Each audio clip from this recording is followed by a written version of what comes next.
சமுத்திரக்கனி சாருக்கு மிகப்பெரிய நன்றி சொல்ல கடமைப்பட்டிருக்கேன் தனிப்பட்ட முறையில். ஏன்னா அவ்வளோ பெரிய கேரக்டர்லாம் அவ்வளோ சீக்கிரமாக கிடைக்காது. த்ரூ அவுட் படம் ஃபுல்லாக ஒரு ரோலு, அதுவும் என்ன இன்ஸ்பெக்டராக ஏற்றுக்கவே முடியாது என்னாலேயே. என் உடம்புக்கு சத்தியமும் கிடையாது. ஆனால் அவர் காஸ்டியூம் கொடுத்து டப்பிங் போய் பார்க்குறேன், என்ன நானே பார்க்குறேன். இது நானா சத்தியமாக ஆச்சரியமாக இருந்தது. பண்ணியிருக்காரு. அது ரெண்டாவது, அவருக்கு தெரியாத நடிகர்கள் கிடையாது. அவருக்கு எவ்வளோ நடிக்கிறது. சமுத்திரக்கனி சார் படத்தில் இந்த ஓரமாக நிற்கிற சீன் கிடைச்சா கூட போதும் சந்தோஷப்படும் போது, ஒரு கோதண்டனுக்கு படம் ஃபுல்லாக வர மாதிரி ஒரு கேரக்டர் கொடுத்ததுனால உண்மையிலே சொல்கிறேன், அவர் வந்து அண்ணன்னு என்ன சொல்லுவார், இல்லைன்னா அவர் காலில் விழ கூட நான் தயார். ஏன்னா இது கிடைக்காது. இந்த இடத்தை அடையிறதுக்கு இன்னும் உனக்கு 10 வருஷம் ஆகலாம், 15 வருஷம் ஆகலாம். எனக்கு ஒரு அங்கீகாரம் கிடைச்சப்பறம் இந்த கேரக்டரே கொடுப்பாங்க மற்ற படத்தில். அவர் வந்து வருவார், 1-2 காமெடி பண்ணுவார், போவார். அவர் சீரியஸ் சீன்லாம் வைக்க முடியாதுன்னு, சீரியஸெல்லாம் இவனை வைக்கவே முடியாது. First of all Kothandan comedian தூக்கி போட அந்த அந்த லைன்லாம் இல்லை. ஃபுல் த்ரூ அவுட் கேரக்டர் இந்த வராது. வந்து சமுத்திரக்கனி சார் மிகப்பெரிய ஒரு இதோட தான் கொடுத்துருக்காரு அவருக்கு. அது என்ன காரணம்னா, அதுக்கு முன்னாடி ஒரு படத்துல ஒரே ஒரு சீன் நடிச்சிருப்பான். இவர் காம்பினேஷன்ல சார் காம்பினேஷன்ல ஒரு சீன் நடிச்சிருப்பான். அப்பதான் பரிச்சயம் இவருக்கு அவருக்கும்.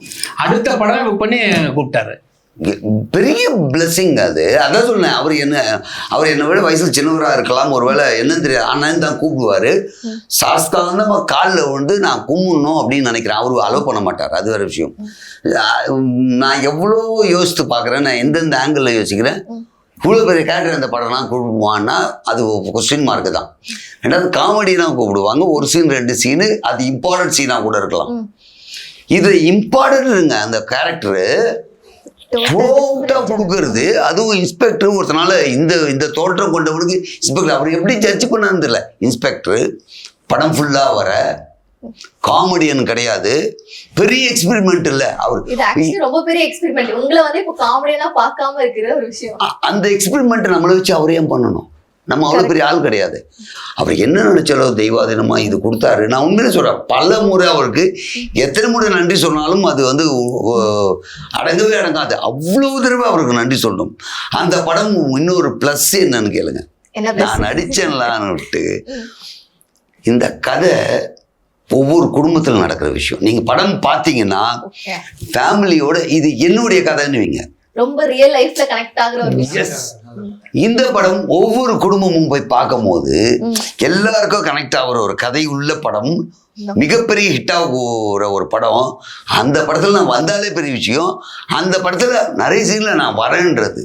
இதுல இன்னொரு பெரிய விஷயம் என்னன்னாங்க, எங்க 2 பேருமே சார் பார்க்கல. அவர் படத்துல பிஸியா இருக்காரு. தெலுங்குல பயங்கர பிஸி. சமுத்திரக்கனி சார் தெரியுங்களா, பயங்கர பிஸியில தான் இருப்பார். படம் இந்த சேனல் இல்ல செல்லுகள்லாம் பாக்குற ஆள் இல்லை போல. அந்த கார்மேகம் அந்த கார்மேக செல்வத்துல இவர் நடிக்கவே தான் இவரை பார்த்தாரு. உடனே அடுத்த படத்தை புக் பண்ணாரு. இவர் போய் மீட் பண்ணும் போது இவர் கூட நானும் போயிருந்தேன் சமுத்திரக்கனி சார். அப்பதான் நாங்க பார்த்துருப்போம்னு நினைச்சா, ஆனா எங்களை பார்த்ததே இல்லை. அப்போ பார்த்துட்டு அவர் ஜட்ஜ் பண்ணாருன்னா, சரி இந்த கேரக்டர் இவர் யூஸ் பண்ணிடலாமே, முல்லை கண்டிப்பா இவர் கமிட் ஆகிட்டாரு. அடுத்த நாள் வந்து ஷூட் போகுது. திடீர்னு ஒரு ஹோட்டல்ல இவர் போனாரு, நாங்க வேற ஒரு விஷயமா அவரை பார்க்க போனோம். 2 பேரும் ஒன்னா போகும்போது பார்த்தா நீங்க நாங்க நினைச்சிட்டு என்னையும் பார்த்துருப்பாரு போல, 2 பேரும் பார்த்துருப்பாரு டிவில. அப்பதான் தெரியுது இவரையும் சேனல்ல பார்க்கல, என்னையும் சேனல்ல பார்க்கல, காமெடி எல்லாம் பார்க்கல. அவர் கூட பக்கத்துல நடிக்கும் போது இந்த சீன்ல இவன் நல்லா நடிச்சிருக்காங்க, இவர் பெரிய ஆளா வருவாங்க அப்படின்னு கூப்பிட்டாரு. நாங்க அன்னைக்கு நான் போய் பார்க்கும்போது பார்த்தா உங்களுக்கும் ஒரு ரோல் கொடுக்கலாமே, சரி நான் ஏதாவது சொல்றேன் அப்படின்னாரு. அடுத்த 3ஆவது நாள் எங்களையும் கூப்பிட்டாரு அந்த தமிழ் வாத்தியாருக்கு. விட்டுருவாங்க. இவர் அப்படியே சொல்லி பார்த்ததுமே ஒரு இவன் இதுக்கு செட் ஆவான், இவனை யூஸ் பண்ணலாம் அப்படின்னு அவர் இது பண்ணார்னா, ஃபீல் பண்ணார்னா அதை ஃபாலோ பண்றேன். எங்களுக்கு அது பிளஸ் சமுத்திரக்கனி சார். அவரை பத்தின பெரிய உண்மை எனக்கு எப்போ தெரிய வந்ததுன்னா, கார்மேனி செல்வன் படம் முடிச்சிட்டேன் நான். ஒரு சீன் 2 சீன் தான் இருக்கும். ஆனா படத்துல அந்த சீன் பேசப்படுற மாதிரி ஒரு சீன் நடிச்சிட்டுலாம் வந்துட்டேன். அப்புறம் ஒரு படத்தினுடைய கதை பேசலான்னு அவர்கிட்ட பேசுகிறேன். அவர் கூட எல்லாம் பேசணும். அவராக சொல்கிறாரு, ஒரு சீன் நடிச்சும் போது நமக்கு அவருக்கு பெரிய புரிதல். ஆனால் சொன்னார், நான் பண்ணுற கேரக்டர் சொல்கிறார், இதை வந்து அப்படியே எல்லாம் ஃபேமிலியில் நடக்குது இல்லை இப்போ நீங்கள் சொல்கிறது அப்படின்றாரு. நான் என் கேரக்டரை கார்மேனி செல்வனில் லேண்டு விற்கிறது. ஆமாண்ணே, ஆமாம் சார் அப்படின்ற. இதையே படம் பண்ணலாம் தெரியுமானாரு, கதை கொண்டு வான்றாரு. என்ன இதை நீ கதையாக்கி எத்தனுவான்றாரு. நம்ம இப்போதான் பார்க்குறோம். இவர் கதையை அதை சரி ஏதோ சொல்கிறார், நம்மளை பார்த்து எப்படி சொல்கிறாரு தெரிலன்னு நான் விட்டுட்டேன். இது டப்பிங் போகும்போது நான் போகிறேன் வரேன் எல்லாம் பண்ணுறேன். அப்போ அந்த டேரக்டர் என்னன்றாரு, ஒரு தடவை சமுத்திரகனி என்ன ஃபோன் எடுக்கிறார். அவர் பண்ணுறாரு டப்பிங்கில் வந்துட்டு. அவருடைய நம்பர் தான் அது. உதறது. ஏன்னா அவர் கதை எடுத்துருவானா எழுதல 3 மாதம் ஆகுது. அண்ணா முதல்ல சாரிண்ணே எடுத்தோன்னு சாரிண்ணே சொல்லுண்ணே அப்படின்றாரு. அண்ணா சாரிண்ணே இன்னும் நான் எழுதலை. சரி அது இதில் அந்த வாய்ஸ் ஒன்று இருக்குது, அதை பண்ணுங்க, அது நல்லா வரும் அப்படின்னு அவர் சொல்லிட்டு வச்சிட்டார். திருப்பி அகைன் நான் போகிறேன் அந்த டப்பிங்க்கு, மறுபடியும் போகிறேன். அப்போ டேரக்டர் என்ன நம்ம சொன்னார், அண்ணா அன்றைக்கி வந்தார் உங்கள் நம்பர் பேசணுன்னா இருப்பேன். அண்ணா அவர் என்ன ஒரு கதை சொல்ல சொன்னார்ண்ணே, எழுதி எடுத்துன்னு சொன்னார்ண்ணே. நான் எழுதவே இல்லை, எனக்கு நான் ஈவெண்ட் அது இதுன்னு சுற்றின்னு எழுதலைன்னா. அப்போ தான் ஒரு உண்மை போய் சொன்னார். அண்ணே எல்லாரும் உங்ககிட்ட இது பண்ணுறேன் அது பண்ணுறேன் இது செய்கிறேன்னு சொல்லியிருப்பாங்க, விட்டுருவாங்க. சமுத்திரகனி அண்ணன் ஒன்று சொன்னால் அதை செய்வார்னார். அன்னைக்கு புளியை கரைச்சது. ஐயோ ஐயோ, இவர் என்னைக்கு பார்த்தாலும் நம்ம ஒரு பதில் சொல்ல வேண்டி வரும். ஏன்னா இவர் செய்கிறவருன்ட்டாங்கன்னு உடனே வந்து இவங்ககிட்ட எப்பா இனிமேல் உட்காந்து எழுத முடியாது,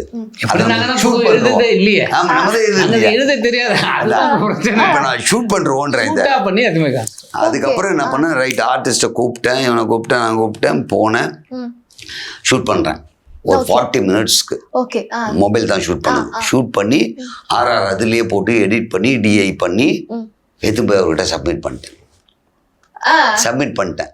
அப்போ எனக்கு என்னன்னா, அவர் ஒன்று சொன்னா செய்வார். இப்ப கூப்பிட்டாருனாங்கல்ல, இப்ப நீங்க சொன்னீங்களா சொல்லுவாங்க ஆனா கூடுமா, அப்பதான் அந்த டைரக்டர் சொல்லும் போது தெரியும், ஐயோ இவர் ஒண்ணு சொன்னா செய்வார்னா அப்ப நம்ம செஞ்சிடணும் அப்படின்னு திரும்ப கூப்பிட்டேன். அந்த மாதிரி ஒரு அருமையான கேரக்டர். இன்னொன்று ஷூட்டிங் ஸ்பாட்டில் நான்லாம் நிறைய ஷூட்டிங் போகும்போது டென்ஷனாக இருக்கும், எனக்கும் டென்ஷன். ஏன்னா அது ஏன்டா அந்த பக்கம் போகுது டே நீங்கள் தெரிந்து இப்படின்னு டேரக்டர் கத்துவாங்க, நம்ம பார்த்துருக்கோம். ஏன்னா அவங்களுடைய கோபம் இல்லை, டே அது வேணாடா, அது வேண்டாம், அதை விட்டுரு, நீ இதை மட்டும் ரொம்ப கூலாக ஹேண்டில் பண்ணுவார்.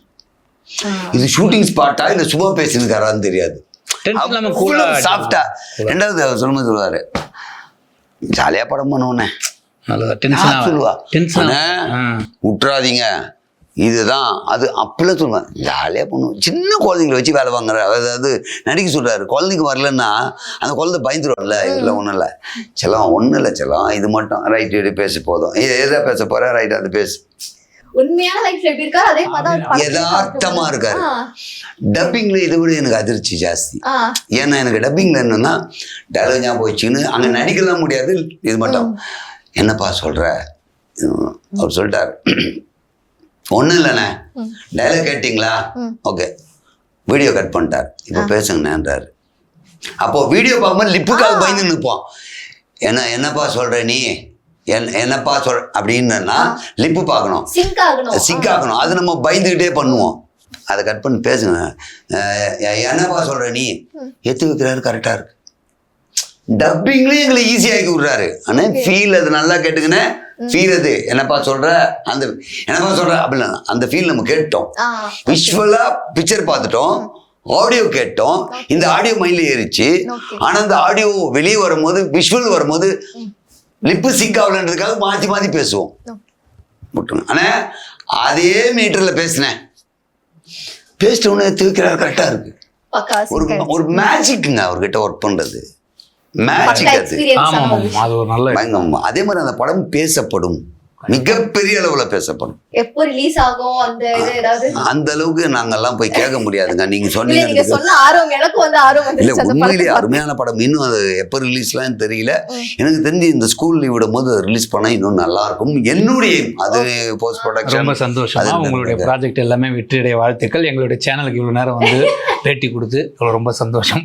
உங்களுக்கும் உங்களுக்கும் திரைக்குறள் நேயர்கள் ரொம்ப சந்தோஷம், மனமார்ந்த நன்றி. உண்மையிலேயே பொறுமையாக இல்லம்மா நீ சொல்றத நான் சொன்னேன், சரி பினிஷிங் சொன்னமா லாஸ்ட் ஒரு ஃபைனல் டச்ல முடிச்சிடலாம். அது தெரியுமா, நீங்க வந்துட்டீங்கன்னா நான் சும்மா உங்களை கலாச்சேன். ஆக்சுவலி என்னன்னா வந்து ஒரு லைட்டா ஒரு குட்டி கொஸ்டின். ஏன்னா இப்போ நீங்க சினி ஃபீல்ட்ல இருக்கீங்க, இந்த மாதிரி ஒரு உங்க ரொட்டீனே டோட்டலா டிஃப்ரெண்டா இருக்கும். திடீர்னு நைட்ல ஷூட்டிங் வாங்க, காலைல ஷூட்டிங் வாங்க, இந்த மாதிரி இருக்கும். உங்க ஃபுட் ஹேபிட்ஸ்லாம் ஆக்சுவலா எப்படி இருக்கு? ஃபுட் ஹேபிட்ஸ் இது ஒரு இல்ல இதை கேட்டீங்கன்னா முதல் கேள்வி நாங்க சொல்றது இதை வந்து பேட் ஹேபிட்ஸா தான் பார்ப்போம். இல்ல ஏன்னா எங்களுக்கு பெருசா அந்த சாப்பாட்டுல இன்ட்ரெஸ்ட் எடுத்து இங்க எதை சாப்பிடணும், அங்க அதை சாப்பிடணும், இது இங்க ஃபேமஸ், அது அங்க ஃபேமஸ் எதுவுமே கிடையாது. சாப்பிட்றது எதுவுமே பெருசா விரும்பிலாம் எதுவுமே சாப்பிட மாட்டோம், சாப்பிட்றதே கம்மியா தான் சாப்பிடுவோம்.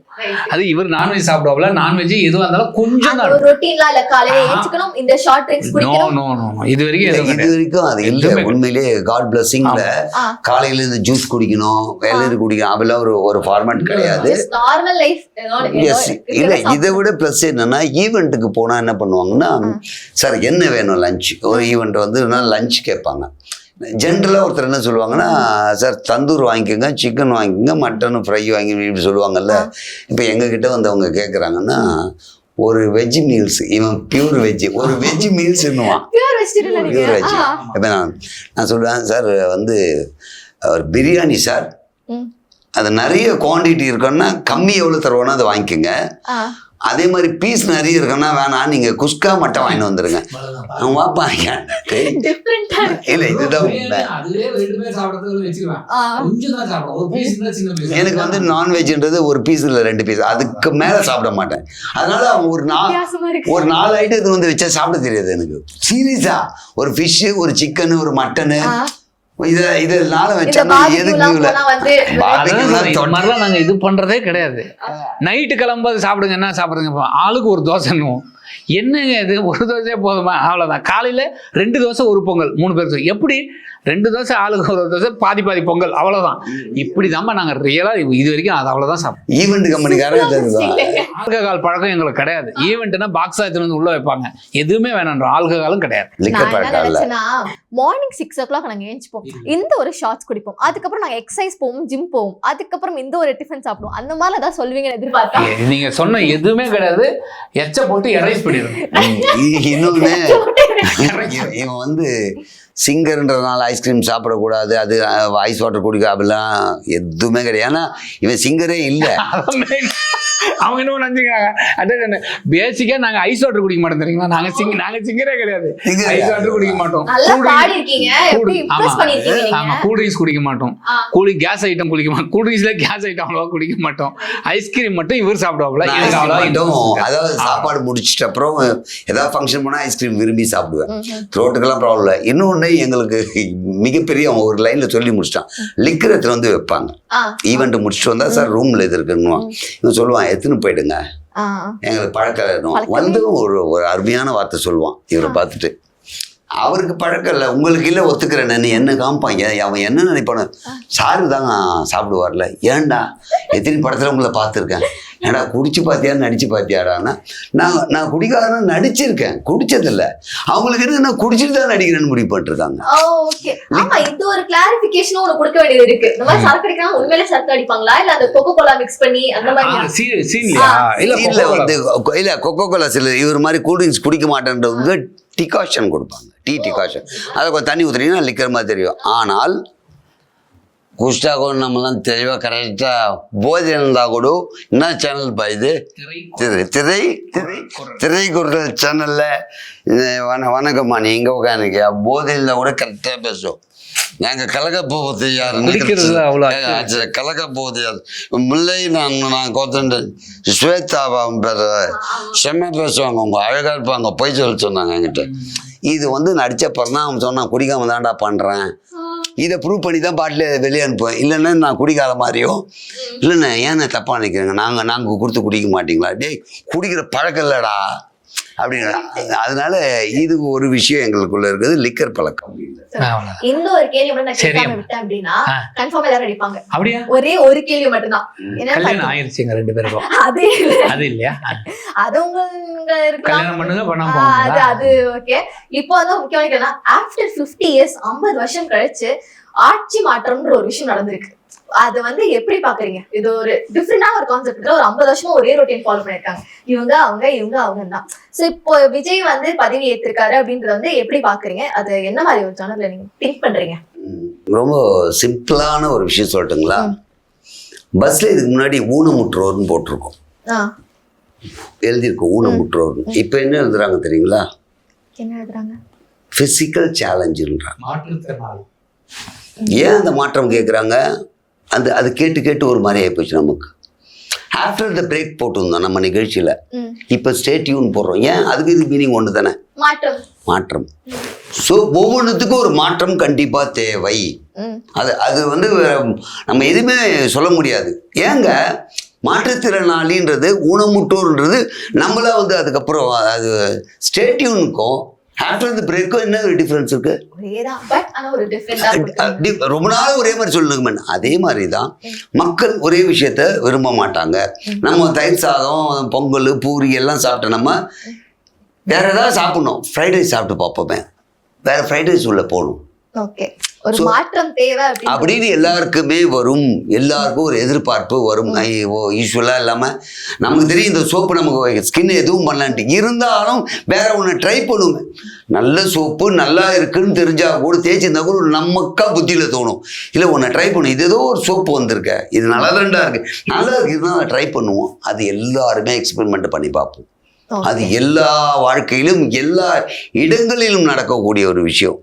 அதனால அதுதான் இங்க நடந்திருக்கு. அந்த ஒரு அக்செப்டன்ஸ் இருக்கு. ஓகே, இந்த ஒரு மாற்றம் வந்தா ஒரு கிளாரிட்டி இருக்கும், என்ன நடக்குதுன்னு பார்க்கலான்ட்டு. அதனால சோப்பு சொல்றேன், நல்ல சோப்பு தான், நல்ல ஸ்கின்னை பார்த்துக்குச்சு, எனக்கு எந்த ப்ராப்ளம் இல்லை. இன்னொரு சோப்பு என்னதான் பண்ணுது, இதை விட பெட்டரா இருக்கா, இல்லை ஸ்கின் அலர்ஜி ஆகுதா, இல்லை பழைய சோப்புக்கே போயிடலாமான்றது நான் இன்னொன்று எக்ஸ்பெரிமெண்ட் பண்ணும் போது தான் தெரியும். அதுதான் இப்போ நடக்கிறது. எல்லாருக்கும் ஒரு எதிர்பார்ப்பு இருக்கும். Thank you so much. உங்களோட டைமை ஸ்பெண்ட் பண்ணி இவ்வளவு நேரம் ஆஃப் ஸ்கிரீனும் ஒரே மாதிரி தான் இருக்கீங்க, ஆன் ஸ்கிரீனும் ஒரே மாதிரி தான் இருக்கீங்க. அப்படிலாம் சொல்ல, அது ஒரு ஜாலி டாக். அப்படியே எந்த நேரமும் ஒரு கண்டினியூட்டியா எடுத்துட்டு போயிருக்கீங்க. ரொம்ப ரொம்ப தேங்க்ஸ். சிறப்பு, ரொம்ப சந்தோஷம். மீண்டும் ஒரு முறை திரைக்குறள் பார்த்தீங்கன்னா அந்த குரல் போது குரல் கொஞ்சம் கம்முது, அதனால் நீங்கள் எதுவும் தப்பாக நினைக்காதீங்க. ஸ்வேதா இல்லையா? ஸ்வேதாவுக்கு நன்றி. திரைக்குறள் நேயர்கள் அனைவருக்கும் மீண்டும் ஒரு முறை நெஞ்சாத நன்றிகள். இது இன்னும் கொஞ்சம் ஃபினிஷ் பண்ணுவார் அவர், ஒரு 25 நிமிஷம் பேசுவார், இருந்தாலும் 2 நிமிஷத்தில் பேச முடியப்பா, டக்குன்னு சொல்கிறப்பா. திரைக்குறள் நேயர்கள் அனைவருக்கும் அன்பு கலந்த வணக்கம். எங்களுடைய வாழ்க்கையில் நாங்கள் மேலே வருவதற்கு மிக முக்கியமான காரணம் இது போல ஊடகம் மட்டுமல்ல, உங்களால் மட்டுமே சாத்தியமானது. நீங்கள் எங்களை ரசிக்கத்தான் நாங்கள் அடுத்த கட்டத்துக்கு போகிறோம். அந்த வகையில் உங்களுக்கு நன்றி சொல்ல கடமைப்பட்டிருக்கிறோம். திரைக்குறள் புது நிகழ்ச்சி வர வேண்டும் என்று நீங்கள் நினைத்தால் லைக் பண்ணுங்க, ஷேர் பண்ணுங்க, சப்ஸ்கிரைப் பண்ணுங்க, மறக்காம பெல் பட்டனை பிரஸ் பண்ணிட்டு முக்கியமாக கமெண்ட் பண்ணுங்க. எந்த மாதிரி நிகழ்ச்சி பண்ணால் நல்லா இருக்கும், இல்லை இது மாதிரி ஆளுங்கள்லாம் பேட்டி எடுக்காததையும் கொடுங்க. எங்களுக்கு என்ன தூக்கி காரி போட்டுச்சுன்னா, பினிஷிங் கொடுறானா, ஓப்பனிங் அனைவருக்கும் எல்லாம் திருப்பி ஆரம்பிக்கிறானே அப்படின்னு எனக்கு அவங்களுக்கு தூக்கி போட்டு பாரு. கொஞ்சம் வேகமா தூக்கி போட்டுனா பக்கத்து பிள்ளையே போய் விழுந்திருப்போம். ஓகே, ரைட், பாருங்க, பார்த்துட்டு உங்க பண்ணீங்கன்னா அடுத்தடுத்த நிகழ்ச்சி என்ன பண்ணலான்றது அவங்க பண்ணுவாங்க. நிறைய உள்ளவங்க இங்க இருக்காங்க. சொல்லுங்கம்மா, நீங்க பினிஷிங் கொடுங்க. அத பினிஷிங் நீங்களே கொடுத்துட்டீங்க. நல்லா பினிஷிங் பண்ணீங்களா? சுவேதா அவர்கள் விடைபெறுவது முல்லை கோதன். நன்றி வணக்கம். நன்றி வணக்கம்.